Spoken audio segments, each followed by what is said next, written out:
हरे कृष्णा, राधे राधे, जय श्रीमन नारायण। कैसे हैं आप लोग? आशा करती हूँ कि भगवान हरे की कृपा आप सभी पर बनी रहे, आप सभी स्वस्थ हो, अच्छे हो। इसी कामना के साथ आज हम सुनेंगे वृंदावन की माटी के चमत्कार। यह कहानी एक लड़के की है, चंदन की है, जो वृंदावन की माटी से कितना प्रेम करता है, वहाँ के ब्रज से कितना घुला मिला है। तो आइए मन में श्री हरि का ध्यान करते हुए कहानी को सुनते हैं। श्री वृंदावन की ब्रजभूमि में रहने वाला चंदन अपने माता पिता का इकलौता बेटा था। वह दिन भर ब्रज की रज में लूटपोट करता रहता था, अपने सखाओं के साथ अठलेलियाँ करता, सखाओं के साथ गैया चराने जाता। शाम होने पर यमुना जी में स्नान करके वापस घर आकर अपने माँ और बाबा के चरण छूकर प्रसादी पाता। यही उसकी दिनचर्या थी। चंदन ने धीरे धीरे ठाकुर जी के प्रति सखी भाव जागृत होने लगे। अब वह ठाकुर जी की सखियों की तरह चलना, कभी कभी सिर पर चुनरी ओढ़ना, कभी कभी आँखों में काजल लगाना, यही सब वह करता रहता था। एक दिन उसके मामा, जो कि बनारस में रहा करते थे, वह वृंदावन आए। उन्होंने चंदन के हाव भाव को देखा तो वह हैरान हो गए। चंदन की माँ से बोले कि चंदन आपका इकलौता बेटा है, इस पर थोड़ा ध्यान दो, इसे पढ़ाया लिखाया करो ताकि यह कुछ काबिल बने। यह पूरा दिन लड़कियों की तरह दुपट्टा ओढ़ के इधर से उधर चलता रहता है। चंदन के माता पिता उसके मामा की बात से सहमत हो गए और वह सोचने लगे कि हाँ, इसका मामा ठीक ही कह रहा है। उन्होंने चंदन को अपने मामा के साथ शहर में पढ़ने के लिए भेज दिया। शहर में पहले चंदन का कुछ समय तक मन नहीं लगा, परंतु धीरे धीरे उसका वहाँ मन लगने लग गया। बड़े अच्छे से पढ़ाई करने के बाद चंदन अब बड़ा होने लगा था। चंदन चाहे शहर में रहकर वहाँ रच बस गया था, लेकिन उसके अंदर ब्रज रज का रस कूट कूट कर भरा हुआ था। उसके प्रत्येक रोम रोम में बसा हुआ था, जो कि उसको कभी भी ब्रज से दूर नहीं होने देता था। इसीलिए वह अपने आप को कभी भी अकेला नहीं समझता था। वह पूरे आनंद के साथ वहाँ रहता था। एक समय की बात है कि चंदन की कक्षा में एक छात्रा उसकी सखी बनी, जिसका नाम ललिता था। ललिता के माता पिता का बचपन में ही देहांत हो चुका था। वह अपने नाना नानी के साथ रहा करती थी। वह बहुत ही सीधी सादी लड़की थी। चंदन और ललिता की खूब बनती थी। स्कूल ख़त्म होने पर दोनों इकट्ठे ही आगे की पढ़ाई के लिए कॉलेज में प्रवेश किए। वहाँ पर इकट्ठे पढ़े। चंदन की पढ़ाई अब ख़त्म हो चुकी थी और वह अपने घर वृंदावन जाने के लिए तैयार हुआ था। तो उसने ललिता से कहा कि क्या तुम मेरे साथ वृंदावन धाम चलोगी? तभी ललिता ने अपना नाना नानी से आज्ञा लेकर चंदन के साथ जाना स्वीकार कर लिया।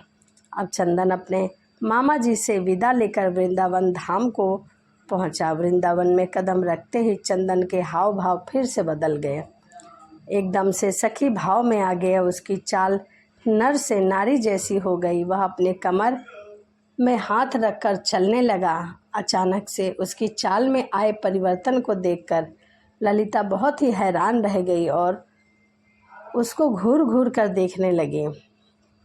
अब चंदन अपने घर पहुंचा। घर जाकर उसने अपने माता पिता के चरण छुए और ललिता के बारे में अपने माता पिता को बताया। ललिता की सुंदरता और सादगी को देखकर चंदन के माता पिता बहुत खुश हुए। काफ़ी दिन हो चुके थे ललिता को वृंदावन आए। जब उसने चंदन से जाने की आज्ञा मांगी तो चंदन ने अचानक से उससे कहा कि क्या तुम मुझसे विवाह करोगी? क्या तुम मेरी जीवन संगिनी बनोगी? अचानक से ऐसे वचन सुनकर ललिता घबरा गई और लज्जा सी गई और उसने मुस्कुराकर हामी भर दी। अब उन दोनों की शादी बड़े धूमधाम से संपन्न हो गई। लेकिन ललिता को कभी कभी चंदन का व्यवहार अजीब सा लगता था। चंदन कभी कभी अपनी आंखों में काजल लगाकर, सर पर चुनरी ओढ़कर, कमर पर हाथ रखकर न जाने कौन सा नृत्य किया करता था। न जाने किसको रिझाता रहता था। ललिता को यह सब बात समझ नहीं आती थी। एक दिन उसने पूछा कि आप कभी कभी ऐसा रूप धारण क्यों कर लेते हो। चंदन मुस्कुराकर उसकी तरफ देखने लगा। तभी उसने मन में कुछ निश्चय किया और कहा कि प्रिया, तुम सुबह तैयार हो जाना, मुझे तुम्हें कहीं पर ले कर जाना है। ललिता को कुछ भी समझ नहीं आया, परंतु पति की आज्ञा को मानकर वह जल्दी सुबह उठकर तैयार हो गई। चंदन उसको बरसाना धाम ले गया और किशोरी जी के निज महल में जाकर उसने अपने पाँव में घुंघरू बांधकर, आंखों में काजल लगाकर, कमर पर चुनरी बांधकर नृत्य करना शुरू कर दिया। ललिता उसको देखकर हैरान रह गई कि अचानक से चंदन को क्या हो गया। वह तो बस अपनी धुन में किशोरी जी के आगे नृत्य करता जा रहा था। उसका नृत्य इतना मंत्रमुग्ध करने वाला था कि वहाँ पर जितने भी भक्तजन थे सब उस नृत्य का आनंद ले रहे थे। बाहर से कभी कभी पवन का एक झोंका आकर चंदन के नृत्य का आनंद ले जाता था और कभी कभी सूरज की किरणें अंदर आकर चंदन के पैरों में बजते नूपुर से निकलती राधे राधे की ध्वनि सुनकर आनंदित हो जाती थी। जब चंदन थोड़ा शांत हुआ तो उसने ललिता को बताया कि यह हमारी लाडली सरकार है, इनको नमन करो। ललिता को तब भी कुछ समझ ना आया। अब वह बहुत ही असमंजस में थी। किशोरी जी को प्रणाम करके वह वापस वृंदावन आ गई। दूसरी ओर उसी शाम ठाकुर जी और किशोरी जी यमुना जी में नौका विहार करने निकले। नौका बहुत ही सुंदर तरीके से सजी हुई थी। नौका के चारों ओर कमल और मोगरे के फूल की खुशबू आ रही थी। नौके में ठाकुर जी और किशोरी जी आमने सामने बैठकर एक दूसरे को देख रहे थे, एक दूसरे का रस पान कर रहे थे। उनके पीछे बैठी एक सखी हाथ में पतवार को लिए नौका को चला रही थी। तभी अचानक से सखी के हाथ से पतवार छूटकर यमुना में चली गई और वह घबरा सी गई। घबराहट के कारण वह अपने पैरों के नाखून से नौका की भूमि को कुदेरने लगी। तभी अचानक से ठाकुर जी का ध्यान पीछे बैठी सखी पर पड़ा और बोले, अरे सखी, इतनी घबराई हुई क्यों हो। उसने हाथ जोड़कर बड़ी ही नम्रता से कहा, कन्हैया, मेरी पतवार यमुना जी में गिर गई है। तो ठाकुर जी मुस्कुरा कर बोले, घबराने की क्या बात है। आंखों ही आंखों में उन्होंने किशोरी जी को कुछ इशारा किया। अब एक तरफ से किशोरी जी और दूसरी तरफ से ठाकुर जी ने अपने हाथों को यमुना जी में डाला और दोनों अपने अपने हाथों को पतवार की तरह चलाने लगे। झुकने के कारण किशोरी जी के सिर पर जो ओढ़ी हुई चुनरी थी यमुना में भीग रही थी और दूसरी तरफ ठाकुर जी के गले में पड़ा पीताम्बर भी यमुना जी में भीग रहा था। हाथों पर पीताम्बर और चुनरी पर इत्र यमुना जी में घुल सा गया था। ठाकुर जी और किशोरी जी अपने हाथों में उस नाव को किनारे पर लगा रहे थे। अगले दिन ललिता की सास और ससुर चंदन के मामा के यहाँ कुछ काम के लिए चले गए। अब घर में ललिता और चंदन अकेले थे। चंदन सुबह सुबह ही अपने काम पर चला गया और ललिता हाथ में मटकी को लेकर यमुना से जल भर कर ले आई। आज घर में कोई नहीं था, इसलिए ललिता ने मटकी में से जल को थोड़ा सा पिया तो उसमें से इतनी सुंदर इत्र की खुशबू को महसूस करके वह बहुत प्रसन्न हो गई।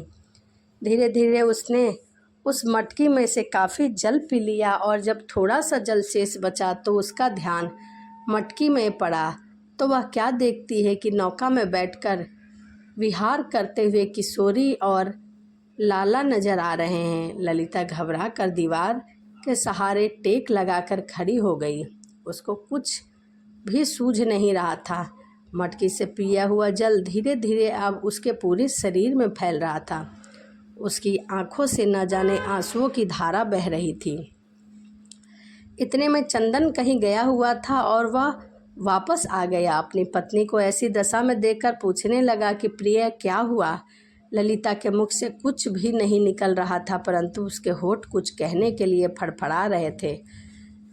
सांस जोर जोर से चल रही थी, आंखों की पलकें भी हिल रही थी। चंदन ने जब उसको ऐसी स्थिति में देखा तो पूछा। उसने मटकी की तरफ इशारा कर दिया। चंदन ने जब मटकी की तरफ देखा तो उसको भी मटकी में ठाकुर और किशोरी जी नौका विहार करने की छवि में दिखाई दी और वह झूम झूम कर नाचने लगा। और ललिता को पकड़कर उसने खींचकर जोर से अपने अंक में भींच लिया और कहने लगा, अरे प्रिय, आज तुझे ब्रज ने स्वीकार लिया है, आज तुझे मेरे श्याम और राधा ने स्वीकार लिया है। ललिता को कुछ भी समझ नहीं आ रहा था। चंदन की तरफ देखी जा रही थी। चंदन ने उसको समझाते हुए कहा कि तुम्हारे कोई पुण्य कर्म थे जो तुम्हें ब्रज में कदम रखने का सौभाग्य प्राप्त हुआ, लेकिन ब्रज में कदम रख कर तुम्हें सुख प्राप्त हो रहा था, लेकिन उस सुख को आनंद में बदलने के लिए तुम्हें किशोरी जी की आज्ञा की प्राप्ति की ज़रूरत थी। इसीलिए मैं तुम्हें बरसाना धाम ले गया था, ताकि तुम्हें भी वहाँ पर किशोरी जी का आशीर्वाद प्राप्त हो सके। यह उन्हीं की कृपा की प्राप्ति है जो आज तुम्हें ठाकुर जी और किशोरी जी ने नौका विहार के दर्शन इस मटकी से प्राप्त हुए हैं, क्योंकि आज तुझे ठाकुर जी और किशोरी जी ने अपना लिया है। जो यमुना जी का जल धीरे धीरे तुम्हारे शरीर में प्रवेश कर रहा है, वह ठाकुर जी और किशोरी जी की कृपा की छन्नी से उसके पाप नीचे बैठ गए हैं और अब उसके पुण्य कर्म ऊपर थे, इसीलिए ललिता को इसका आनंद की प्राप्ति हो चुकी थी। ब्रज में तो हर कोई आता जाता रहता है और उसको सुख की प्राप्ति होती रहती है, लेकिन जिस पर ठाकुर जी और किशोरी जी की कृपा हो उसको सुख के साथ ठाकुर जी के आनंद की भी प्राप्ति होती है। इसीलिए हमें ठाकुर जी के मीठे आनंद को अपने रोम रोम में प्रवेश, अपने मन के मृग तृष्णा को इतना बढ़ाए कि वह प्रेम आँखों से निकलने वाले नमकीन आंसुओं के द्वारा बहकर ठाकुर जी और किशोरी जी की मीठी कृपा से सरोबार हो सके। तो एक बार बोलिए, वृंदावन बिहारी लाल की जय, लाडली सरकार की जय। तो यह वृंदावन के माटी की चमत्कार की कहानी है, कथा है। यह उस चंदन की कहानी है जो कि कृष्ण और राधे के प्रेम में विभोर हो चुका था। तो वीडियो आपको कैसी लगी कमेंट ज़रूर करिएगा। तो चलिए इसी के साथ वीडियो को समाप्त करते हैं और मिलते हैं अगली वीडियो में। सभी को राधे राधे, जय श्रीमन नारायण, हरे कृष्णा।